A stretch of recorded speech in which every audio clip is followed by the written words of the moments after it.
नमस्कार दोस्तों, आप देख रहे हैं खबर एचपी और आइए वक्त हो गया हिमाचल प्रदेश के ताजा और बड़ी खबरों को जानने का। बताएंगे सभी खबरें एक एक करके एवं विस्तार से। उससे पहले आप हिमाचल प्रदेश के किस जिले से न्यूज को देख रहे हैं कमेंट बॉक्स में कमेंट करें। साथ ही सभी खबरों से अपडेट रहने के लिए चैनल को भी सब्सक्राइब करें और बेल आइकन को जरूर दबाएं। तो दोस्तों चलिए शुरू करते हैं आज की पहली बड़ी खबरें।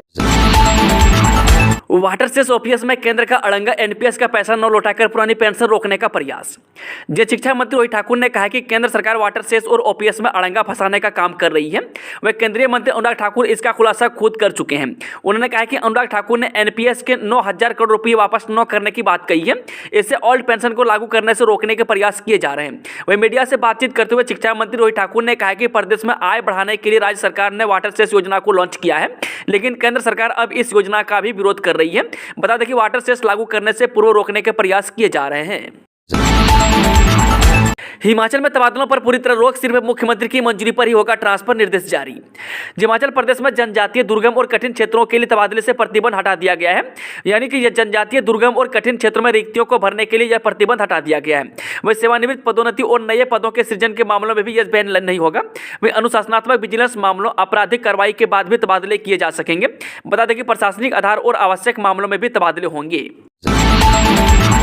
हिमाचल में 133 नए कोरोना पॉजिटिव मरीज, 950 सक्रिय मामले। हिमाचल प्रदेश में सोमवार को 133 और लोगों की एक कोरोना टेस्ट की रिपोर्ट पॉजिटिव आई है। वहीं प्रदेश में कोरोना सक्रिय मरीजों का आंकड़ा 950 रह गया है। बता दें कि सोमवार को 2892 लोगों के कोरोना सैंपल लिए गए। वहीं कांगड़ा में सबसे अधिक 38, मंडी 27, चंबा 11, ऊना, हमीरपुर 9, बिलासपुर 16 और शिमला 8, कुल्लू 6, सिरमौर, किन्नौर 4 और लाहौल स्पीति में एक मरीज कोरोना संक्रमित पाया गया है। वहीं बता दें कि उधर सोमवार को 205 लोग कोरोना को मात देकर स्वस्थ हुए हैं। एचपीयू ने बीएड प्रवेश परीक्षा शेड्यूल में किया बदलाव, जाने नई तिथि। हिमाचल प्रदेश विश्वविद्यालय ने बीएड की सत्र 2023-24 के लिए हिमाचल प्रदेश विश्वविद्यालय और सरदार पटेल विश्वविद्यालय मंडी के लिए करवाई जाने वाली संयुक्त प्रवेश परीक्षा के शेड्यूल में बदलाव किया है। वहीं एचपीयू और मंडी स्थित सरदार पटेल विश्वविद्यालय से संबंध निजी और सरकारी बीएड संस्थानों के लिए परीक्षा होगी। बता दें कि विश्वविद्यालय के परीक्षा नियंत्रक डॉक्टर JS नेगी ने इसको लेकर आदेश जारी किए हैं। वह संशोधित किए गए शेड्यूल के अनुसार बीएड कोर्स में प्रवेश के लिए 30 मई और 2023 तक ऑनलाइन आवेदन किया जा सकेगा। वहीं 31 मई को सुबह 9 बजे से 1 जून दोपहर 12 बजे तक ऑनलाइन भरे गए आवेदन फॉर्म में आवश्यक सुधार करने का मौका मिलेगा। बंदरों को वर्मिन घोषित करने पर स्थिति स्पष्ट कर सरकार, हाईकोर्ट ने लिया संज्ञान। हिमाचल प्रदेश हाईकोर्ट ने शिमला के टूटू के पास बंदरों के आतंक से युवती को मौत पर कड़ा संज्ञान लिया है। वही खंडपीठ ने राज्य सरकार को आदेश दिए गए हैं कि बंदरों को वर्मिन घोषित करने पर स्थिति स्पष्ट करें। वही कार्यवाहक मुख्य न्यायाधीश तरलोक सिंह चौहान और न्यायाधीश वीरेंद्र सिंह की खंडपीठ ने मामले की सुनवाई 15 मई को निर्धारित की गई है। वही मामले को गंभीरता से लेते हुए अदालत ने केंद्र सरकार के पर्यावरण मंत्रालय को प्रतिवादी बनाया है। प्लांट के बाहर धरने में बैठे ट्रक ऑपरेटर को उठा ले गई पुलिस, कवरेज करने गए पत्रकार पर हमला। हिमाचल प्रदेश में ऊना जिले में रायपुर सड़ोहा बोटलिंग प्लांट में इंडियन गैस प्लांट और ट्रक यूनियन के बीच माल ढुलाई को लेकर चल रही विवाद के बीच ट्रक यूनियन के सदस्य प्लांट के बाहर सोमवार को धरने पर बैठ गए।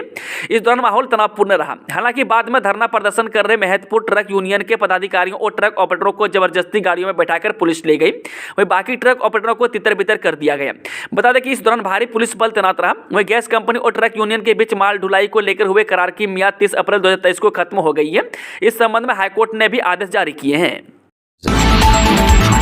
मनरेगा में 200 दिन का रोजगार और 300 रुपये दिहाड़ी मांगी, सीटू ने निकाली आक्रोश रैली। हिमाचल प्रदेश भवन, सड़क एवं अन्य निर्माण मजदूर संघ ने सोमवार को विधानसभा क्षेत्र नादौन के इंद्रपाल चौक पर एकत्रित होकर मजदूर दिवस मनाया।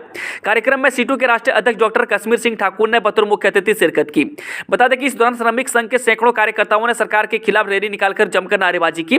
वहीं सीटू के राष्ट्रीय अध्यक्ष कश्मीर सिंह ने कहा कि तमाम राजनीतिक दल श्रमिक वर्ग के साथ धोखा कर रहे हैं। वह सरकारें अलग अलग तरीके अपनाकर योजनाएं लागू करके मजदूरों के हितों पर हमला कर रही है। वहीं सीटू के नेतृत्व में कई ऐतिहासिक एवं गौरवशाली लड़ाइयां लड़कर जीत हासिल की है और अभी भी सीटू के कार्यकर्ता मजदूर हित में हर कुर्बानी देने को तैयार है।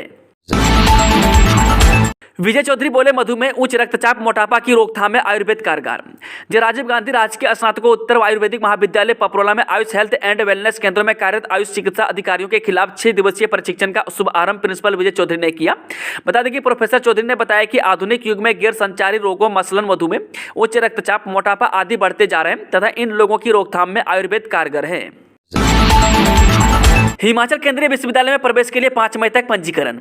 हिमाचल प्रदेश केंद्रीय विश्वविद्यालय में प्रवेश के लिए अभ्यर्थी 5 मई तक ऑनलाइन माध्यम से पंजीकरण करवा सकते हैं। CUT 2023-24 में मिलने वाले इस प्रवेश परीक्षा के लिए अभ्यर्थी 28 स्नातकोत्तर, 14 स्नातकोत्तर डिप्लोमा और 5 सर्टिफिकेट कोर्सों में प्रवेश पाने के लिए अपना पंजीकरण करवा सकते हैं। बता दें कि विश्वविद्यालय के शैक्षणिक सत्र 2023-24 के लिए स्नातकोत्तर डिप्लोमा और सर्टिफिकेट कोर्स अध्ययन कार्यक्रम में प्रवेश लेने के लिए अभ्यर्थी 5 मई तक ऑनलाइन माध्यम से आवेदन कर सकते हैं। इससे पहले आवेदन की तिथि को 19 अप्रैल तक रखा गया था, लेकिन छात्रों की सुविधा के लिए इसे 5 मई तक बढ़ा दिया गया है। खाई में गिरी कार, असम राइफल के जवान सहित 2 की मौत। हिमाचल प्रदेश के मंडी की सनोर घाटी में हुए सड़क हादसे में असम राइफल के जवान सहित 2 लोगों की मौत हो गई। वहीं देव परासर से घर लौटते समय ऑल्टो कार तरील के पास अनियंत्रित होकर करीब 100 से 150 मीटर गहरी खाई में जा गिरी। दोनों कार के साथ खाई में जा गिरे। वहीं हादसा रविवार रात लगभग 10:30 बजे हुआ। हादसे के बारे में सोमवार सुबह करीब 7:15 बजे पता चला। नगरोटा में जुटे देश भर के शिक्षाविद डॉक्टर जैन बोले, इंडस्ट्री जरूरत के अनुरूप तैयार होंगे युवा। तकनीकी शिक्षा विभाग के सचिव डॉक्टर अभिषेक जैन ने कहा कि सरकार तकनीकी शिक्षा में नवाचार को बढ़ावा दे रही है। इसके लिए प्रदेश में तकनीकी शिक्षा संस्थानों में लैब सुविधाओं का सुदृढ़ीकरण और विस्तार किया जा रहा है। वहीं सरकार का ध्येय है कि प्रत्येक युवा कौशल उन्नयन से आत्मनिर्भर बने। वही कोर्स पूरा करते ही अपने स्किल के बूते उसे रोजगार मिले या वे अपनी पसंद के मुताबिक स्वरोजगार खड़ा करने में सक्षम हो।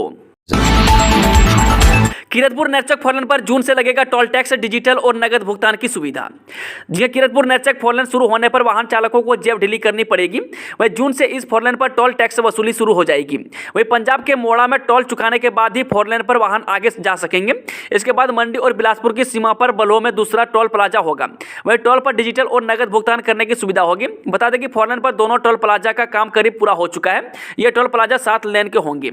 वही बता दें कि 5 लेन पर फास्ट टैग और नगद भुगतान की सुविधा होगी, जबकि 2 लेन से आपातकालीन वाहन और टोल से छूट वाले वाहनों के लिए होंगी। वही टोल प्लाजा पर उपकरण, CCTV कैमरे आदि लगा दिए गए हैं।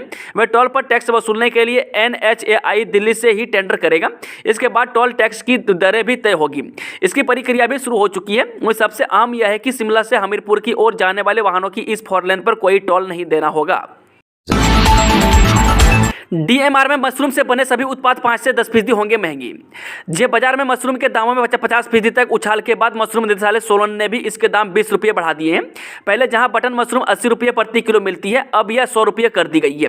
इसके साथ ही मशरूम से बने उत्पाद, अचार, बिस्किट, कैंडी समेत अन्य उत्पादों के दाम बढ़ने की भी तैयारी की जा रही है। वहीं 5 से 10% तक मशरूम से बने हर उत्पाद में बढ़ोतरी होगी। यह बढ़ोतरी कई वर्षों बाद की जा रही है। वहीं बता दें कि करीब 5 साल पहले मशरूम निदेशालय ने मशरूम और इससे बने उत्पादों के दामों में बढ़ोतरी की थी। बताया जा रहा है कि मशरूम तैयार करने पर महंगाई की मार पड़ रही है। वहीं दिन प्रतिदिन मशरूम तैयार करने के लिए प्रयोग होने वाले गेहूं का भूसा महंगा हो रहा है। इससे सोलन समेत अन्य 4 जिलों में मशरूम उत्पाद 60% तक गिर गया है। अच्छा, बताया जा रहा है कि मशरूम हब सोलन में 5 वर्ष पहले करीब 8,000 टन उत्पाद होता था, अब यह घटकर 3,000 टन रह गया है। इसका मुख्य कारण कच्चा माल महंगा होना बताया जा रहा है। देश के विकास में श्रमिकों के योगदान को सलाम, मनरेगा ने मजदूरों को दिलाया उनका अधिकार। जे मुख्यमंत्री सुखविंदर सुक्खू ने सोमवार को अंतर्राष्ट्रीय मजदूर दिवस पर कहा कि वह भारत और पूरे विश्व के श्रमिकों की उपलब्धियों और देश के विकास में उनके योगदान को सलाम करते हुए वह श्री सुक्खू ने ट्वीट कर कहा कि कांग्रेस ने 2005 में महात्मा गांधी रोजगार गारंटी योजना यानी कि मनरेगा कानून पारित कर प्रत्येक श्रमिक को उसका अधिकार और सम्मान देने का काम किया है। हांसी में शिक्षक पर जानलेवा हमला, 3 युवकों ने स्कूल में घुसकर घोंपा चाकू, हालत गंभीर। जी, हरियाणा में हांसी के एक स्कूल में सोमवार को 3 लड़कों ने एक कक्षा में घुसकर एक शिक्षक को चाकू घोंप दिया। वहीं पुलिस के अनुसार घटना संस्कृति मॉडल स्कूल में दोपहर बाद 1 बजे हुई। घायल शिक्षक पंकज को सिविल अस्पताल ले जाया गया, जहां से गंभीर अवस्था देखते हुए उन्हें हिसार रेफर किया गया है। वहीं बता दें कि पुलिस के अनुसार वारदात का कारण पता नहीं चला है। वहीं घटना के बाद पुलिस अधीक्षक मकसूद अहमद और उपाधीक्षक विनोद शंकर सकुल इमन स्कूल पहुंचे। वहीं अहमद ने कहा कि अभी कुछ स्पष्ट नहीं है। CCTV फुटेज की मदद से आरोपियों की शिनाख्त की कोशिश होगी और उन्हें गिरफ्तार करने के लिए CIA की टीमें लगा दी गई है। चुनावों के लेकर पोलिंग पार्टी रवाना, 8,000 कर्मी तैनात, सुबह 8 बजे से शुरू होगा मतदान। जो शिमला नगर निगम चुनाव को लेकर 2 मई को मतदान होंगे, जिसके लिए चुनाव आयोग ने तैयारियां पूरी कर ली है। वह चुनावी ड्यूटी पर तैनात कर्मियों को सोमवार को छोटा शिमला स्कूल से EVM के साथ रवाना किया गया। वहीं कर्मियों को पहले ही मतदान को लेकर प्रशिक्षण दे दिया जा चुका है। वहीं मतदान सुबह 8 बजे शुरू होगा और शाम 4 बजे तक चलेगा। बता दें कि शहर में 149 मतदान केंद्र बनाए गए हैं। इन चुनावों में मतदाता की पहचान के लिए भारत निर्वाचन आयोग की ओर से जारी मतदान पहचान पत्र के अलावा 17 अन्य दस्तावेज भी मान्य होंगे।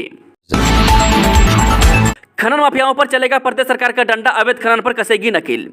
हिमाचल प्रदेश में कई जगहों पर बड़े स्तरों पर और अवैध खनन किया जा रहा है। हालांकि प्रदेश सरकार अवैध खनन को रोकने के लिए सख्त रुख अपना रही है। वह रेत, बजरी और पत्थर के अवैध खनन से न केवल पर्यावरण को नुकसान होता है बल्कि राज्य सरकार को इसका कर भी नहीं मिलता, जिससे सरकारी राजस्व का भी भारी नुकसान होता है। इसको देखते हुए प्रदेश में वर्तमान अवैध खनन पर रोक लगाने सरकार कई स्तर पर कदम उठा रही है। बता दें कि विभिन्न स्तरों पर अवैध खनन गतिविधियों की जांच के लिए संबंधित विभागों द्वारा की गई कार्रवाई की सरकार रिपोर्ट ले रही है और इसकी समीक्षा के लिए सरकार ने एक कार्यबल भी गठित किया है। अगले 3 दिनों तक भारी बारिश की आशंका, मौसम विभाग ने किया अलर्ट। हिमाचल प्रदेश की राजधानी शिमला में रविवार को भारी बारिश के साथ तेज ओलावृष्टि हुई, जिससे दृश्यता कम हो गई और सामान्य यातायात बाधित हुआ। वहीं मौसम विभाग ने इसकी जानकारी दी। स्थानीय मौसम विज्ञान केंद्र ने 1 और 2 मई को मैदानी, निचले और मध्य पहाड़ियों पर भारी वर्षा, आंधी, बिजली और ओलावृष्टि की ऑरेंज चेतावनी जारी की है, जिससे खड़ी फसलों, फलों के पौधों और नए पौधों को नुकसान हो सकता है। इसके साथ ही बता दें कि मौसम कार्यालय ने 2 और 3 मई को राज्य के कई स्थानों पर हल्की से माध्यम बारिश की भविष्यवाणी की है, क्योंकि 1 मई के रात से एक ताजा पश्चिमी विक्षोभ के उत्तर पश्चिमी भारत को प्रभावित करने की संभावना है। 3 खूंखार नक्सली गिरफ्तार। अरनपुर हमले के बाद बस्तर में पुलिस और सुरक्षा बलों को मिली बड़ी कामयाबी। जे पुलिस और सुरक्षा बलों को इसी कड़ी में बड़ी सफलता हासिल हुई है। पुलिस ने बस्तर संभाग के धुर नक्सल प्रभावित जिले बीजापुर से 3 खूंखार नक्सलियों को गिरफ्तार करने में कामयाबी हासिल की है। बताया जा रहा है कि हिरासत में लिए गए नक्सली अपहरण, मारपीट और बैनर लगाने वाले घटनाओं में शामिल रहे हैं। वह जानकारी के मुताबिक बांसागुड़ा थाना क्षेत्र में पुलिस और सीआरपीएफ के जवानों ने संयुक्त रूप से सर्चिंग ऑपरेशन चलाया था। इस दौरान तीनों नक्सली उनके हत्थे चढ़ गए। पुलिस उनसे पूछताछ कर रही है। चलिए वो चलते हैं आज की आखिरी खबर। सोलन में बच्चे के साथ दुराचार, जनता की रक्षा करने वाले पुलिसकर्मी ने यह क्या कर डाला।